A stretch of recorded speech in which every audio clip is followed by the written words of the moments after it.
J'avais pas fait gaffe à cette nouvelle avec la mort du cardiologue Alain Cribier, mort à 79 ans. Il a travaillé à l'hôpital à Rouen, dans la ville de Rouen. Les médias, chose que j'ai dite depuis le début de l'ouverture de cette chaîne, je pense que les gens ne réalisent pas à quoi servent les médias. Les médias jouent un tout autre jeu. Tout autre jeu. Rien à voir avec ce que les gens pensent. Ça n'a strictement rien à voir parce que nous sommes dans un monde de fiction.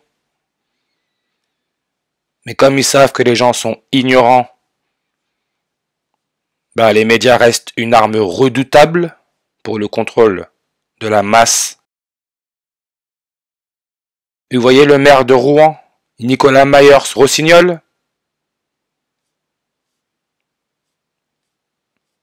Les médias jouent un tout autre jeu, tout autre.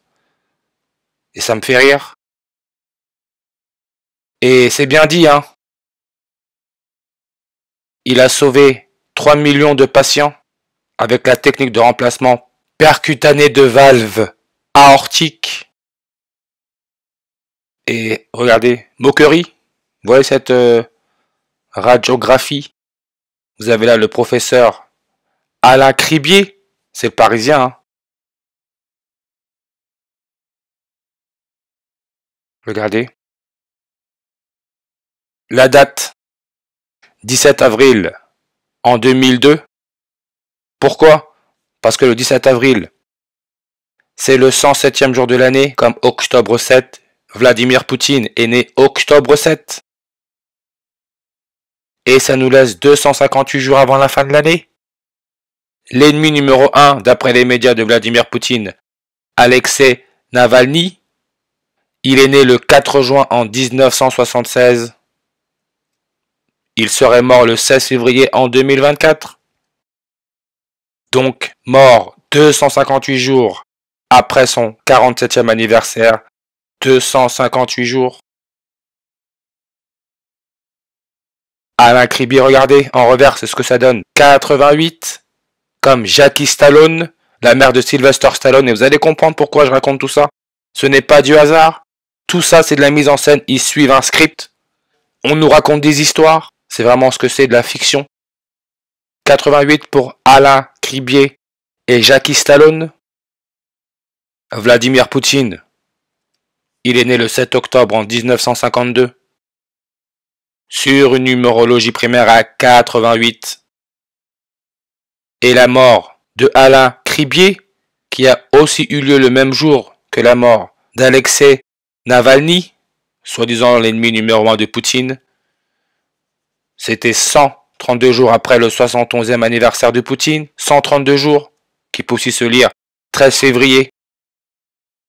Alain Dorval, la voix française de Sylvester Stallone, elle est morte le 13 février d'après les médias, 132. Alain Cribier et ses inventions ont sauvé plus de 3 millions de patients. Et on parle de quoi? Valve aortique.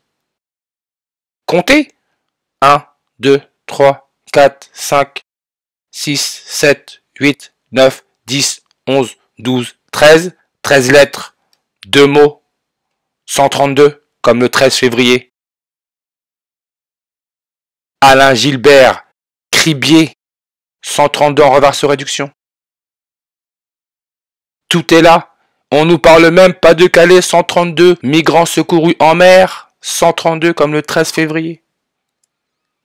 Les médias jouent un tout autre jeu. L'être humain est endormi dans un sommeil profond. Alain Dorval, on sait qu'il est né le 9 août 98. Alain donne le 98 en reverse. La mère de Sylvester Stallone, Jackie Stallone, elle est morte à 98 ans. 98. Vous pouvez voir un cardiologie 98 en ordinal.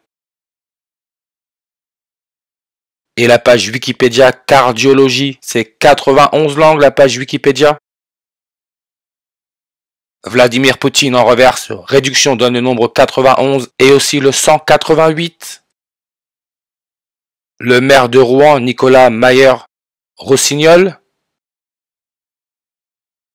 Regardez, il donne aussi le 188 comme Alain Dorval, comme Alexei Navalny. 188. On sait que Alain Dorval, la voix française de Sylvester Stallone, est morte 188 jours après son 77e anniversaire, 188. Pas du hasard. Et encore, ce n'est pas du hasard que Alexei Navalny soit mort 109 jours avant son 48e anniversaire. 109 jours. Pourquoi? Parce qu'on nous a dit qu'il serait mort en prison. L'ennemi numéro 1 de Poutine serait mort en prison, prison 109 langues. Alain Dorval, 109 en ordinal.